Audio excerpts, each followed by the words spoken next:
Hello students, welcome back to our YouTube channel youth icon mathematics classes. I hope आप लोग बेहतर होंगे। आज आप लोग के बीच जो टॉपिक मैं लाया हूँ ना, ये काफ़ी लाजवाब टॉपिक है जिसका नाम है डिस्काउंट। डिस्काउंट आप यूज़ कहाँ करोगे और ये क्यों पढ़ रहे हैं ये जानना जरूरी है। तो डिस्काउंट कहाँ कहाँ यूज होता है पहले पढ़ेंगे। मेडिसिन, जितने भी मेडिकल शॉप है उसमें डिस्काउंट का यूज होता है। जितने भी क्लॉथ शॉप है, कपड़ा दुकान है, उसमें डिस्काउंट का ज़रूरत होता है। जैसे हम कोई कपड़ा खरीदने जाते हैं, उस पर लिखता है इतना, मतलब 10% डिस्काउंट दे दिया। अब मैं तो खुश हो गया, 10% डिस्काउंट दे दिया, तो वहाँ पे यूज हो गया। क्लॉथिंग मेडिकल में हो गया, मेडिकल स्टोर में आपका यूज हो गया। ये टॉपिक अगर आप नहीं पढ़े तो सामने वाला बंदा जो दुकानदार है वो आपको ठग लेगा, अगर चीट कर लेगा। तो आप उस चीज़ से बचने के लिए आपको डिस्काउंट पढ़ना आना चाहिए और डिस्काउंट का क्वेश्चन आना चाहिए। क्योंकि अब मान लीजिए सामने वाला मुझे 10% डिस्काउंट दे रहा है, तो आखिर कितना में बेचेगा। सपोज मैं एक एग्जांपल लेता हूँ, आपको इंट्रोडक्शन है तो इंट्रोडक्शन में तो क्वेश्चन ही एग्जांपल लूँगा। मान लीजिए किसी पे MRP मार्केट रेट प्राइस किसी वस्तु का मान लीजिए 1000 लिखा हुआ है। 1000 का कोई वस्तु है, कोई आर्टिकल्स है। मान लीजिए किसी ये मेरा बोर्ड 1000 का है। मैं गया और मैं बोला, जो दुकानदार है उनको बोला, भाई साहब आप इसको डिस्काउंट कितना दोगे। डिस्काउंट क्या, डिस्काउंट ये सॉल्यूशन मेरा है। मैं बोला आप डिस्काउंट कितना दोगे, तो वो बोला सर मैं आपको इस बोर्ड पे 20% डिस्काउंट देने वाला हूँ। तो ये क्या हो गया मेरा 20% डिस्काउंट। तो SP क्या हो जाएगा, मतलब कि वो दुकानदार इस बोर्ड को कितना में मुझे बेचेगा।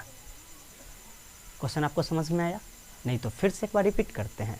मैं इस व्हाइट बोर्ड को खरीदा हूँ 1000 रुपीज़ में, मतलब इसका MRP लिखा हुआ है, जो मार्केट रेट प्राइस होता है वो लिखा हुआ है, और दुकानदार इस पर मुझे 20% डिस्काउंट देने के लिए तैयार है।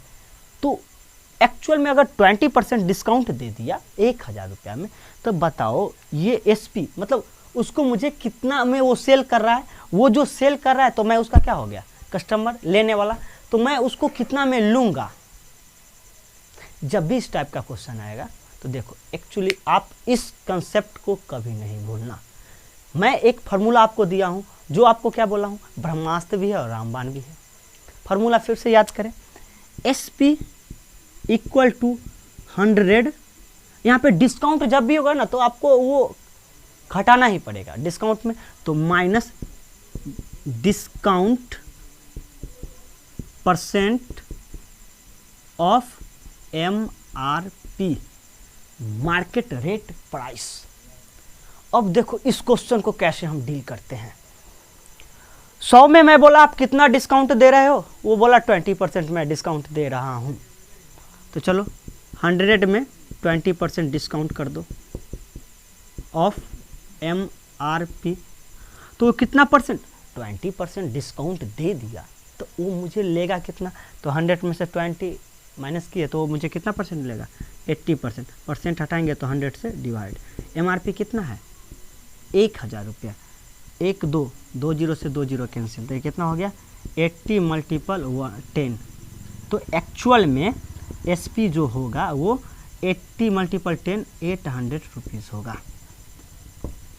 इससे क्लियर हो गया, मुझे ये बोर्ड 800 रुपया में वो बेचेगा। ठीक है, देखो इस टाइप के क्वेश्चन तो इजी है। अब ये थोड़ा लॉन्ग मेथड हो गया। अगर कोई चाहेगा शॉर्ट मेथड तुरंत करने के लिए, तुरंत क्विक में, तो लो क्विक का दूसरा मैं कोई एग्जांपल, एक क्वेश्चन ले लेता हूँ। ये दूसरा क्वेश्चन हो गया। मान लो कोई MRP मान लो किसी का लिखा हुआ है 5000 रुपया, और डिस्काउंट वो मुझे दे दिया, वो मुझे 30%। मैंने बोला वो भाई साहब कितना डिस्काउंट दोगे, वो बोला 30% मैं डिस्काउंट दे दिया। तो आखिर 30% डिस्काउंट दे दिया मतलब छोड़ दिया, तो परसेंट 100 में होता है, तो 30% तो 100 में से छोड़ दिया, तो वो लेगा कितना आपसे, 100 में से 30 तो छोड़ दिया, तो आपसे 70% लेगा। अब वो 70% किसका लेगा, मार्केट प्राइस का। तो डायरेक्ट आप यहाँ से फार्मूला SP निकालना होगा, तो यहाँ पे लिखोगे 70% ऑफ MRP। क्यों लिखोगे? क्योंकि 100 में 30% मुझे छोड़ दिया है, डिस्काउंट कर दिया है। तो ये क्या हो जाएगा मेरा? 70% हटाएंगे तो 100 से डिवाइड, MRP कितना है मेरा? 5000 रुपया। तो 2 जीरो से 2 जीरो कैंसिल, तो 70 मल्टीपल 50, जब इसको मल्टीप्लाई करेंगे तो ये क्या हो जाएगा? 2 जीरो 3 7 5 35। डैट मीन्स वो 5000 का जो भी वस्तु आर्टिकल्स है वो मुझे 30% डिस्काउंट किया है, तो मुझे कितना में बेचेगा? 3500 रुपया, और मुझे पेड कितना करना पड़ेगा? 3500 रुपया। तो जो उसका सेलिंग प्राइस है वो मेरा क्या हो जाएगा? Cost price. ठीक है, मेरे हिसाब से इस टाइप के क्वेश्चन में डाउट नहीं होना चाहिए। आज मेरा डिस्काउंट का इंट्रोडक्शन था, कल से टाइप वाइज क्वेश्चन लेके आएंगे। ये आपको समझ ही लेना ज़रूरी है, क्योंकि अगर ये डिस्काउंट नहीं आया तो आप एक अच्छे मैथ के स्टूडेंट्स नहीं है, क्योंकि अगर नहीं आया तो सामने वाला आपको चीट कर लेगा। तो चीट से बचने के लिए आपको डिस्काउंट आना चाहिए। Thanks for watching.